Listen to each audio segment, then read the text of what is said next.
Welcome to this explainer. Look, today we're going to unpack a fundamental aspect of human psychology that, honestly, pretty much dictates how we navigate our daily lives. I mean, think about how exhausting it can be to constantly try and read the room. Molding your opinions, your outfits, or your choices just to make absolutely sure you fit in. It just drains your energy. So today, we're going to uncover the hidden psychological reasons behind why we seek validation so desperately. And more importantly, we're going to explore exactly how to build true, lasting confidence. We're talking about the kind of confidence that doesn't crack under pressure and doesn't depend on anyone else's applause. We're going to look deeply at the very architecture of internal validation and how you can start building it right now. Okay, to really understand this, we have to start with a deeply personal, kind of heavy question. Why do you actually care so much about what people think? It's a question almost all of us dodge, right? But we deal with the reality of it constantly. Think about the last time you sent a slightly risky text message or, posted a photo you were a little unsure about. Remember that knot in your stomach as you watched the typing bubble appear? Or that agonizing wait to see if anyone would double tap or comment? That physiological reaction is intense. We are constantly craving confirmation from the outside world that we're doing okay, that we're on the right track, and ultimately that we're accepted by the people around us. But where does that agonizing feeling actually come from? Well, the answer is literally wired deep within our evolutionary biology. To understand the need for approval, we just have to look at the massive psychological payoff it provides. Hundreds of thousands of years ago, if you were ostracized by your tribe, it literally meant death. You just couldn't survive alone in the wild. So our brains evolved to be hypersensitive to social acceptance. Today, the temporary good feeling of being validated is incredibly powerful because it triggers those exact same ancient survival pathways. Every single time you get a metaphorical thumbs up, whether that's praise from a boss or a like on social media, you get a quick, potent hit of dopamine. It sends a signal to your brain confirming that you belong to the tribe, that you are safe. It's a quick hit of psychological safety that, let's face it, feels undeniably good.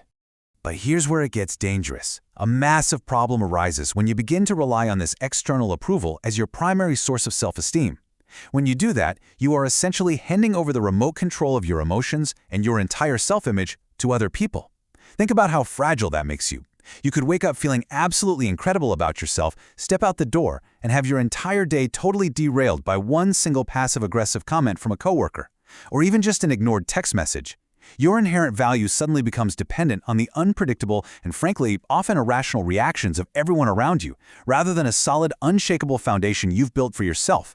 You've completely lost control. Now, there's a really fascinating psychological twist here, and honestly, it's something we kind of get wrong all the time. In pop culture, we frequently mistake validation seeking for ego, or vanity, or narcissism. We picture someone who's just totally obsessed with themselves, but the psychological research points to something entirely different and, frankly, much more vulnerable. Looking for others to confirm your value isn't about vanity at all. It's rooted entirely in uncertainty. Think of it like imposter syndrome. If you aren't absolutely sure about your own value behind closed doors, if your own internal foundation feels shaky, you're going to naturally outsource that appraisal to the outside world. You'll constantly be asking others, hey, am I good enough? So validation seeking is really just a symptom of deep internal doubt. And the fatal flaw with outsourcing your self-worth like that? People's opinions are wildly inconsistent. Relying on external validation is like riding an exhausting emotional roller coaster completely blindfolded. One day, the crowd praises you and you're at the peak. The next day, they might criticize you or, simply move on to the next shiny thing, and you completely plummet. Because the source of your approval is constantly shifting based on trends, moods, and circumstances completely outside your control, your confidence becomes unstable. Internal validation, on the other hand, is like dropping a massive, heavy anchor. It doesn't mean you don't enjoy compliments or care about your peers. It just means you have a solid baseline. The storms of public opinion might churn the water around you, but your anchor holds you firmly in place.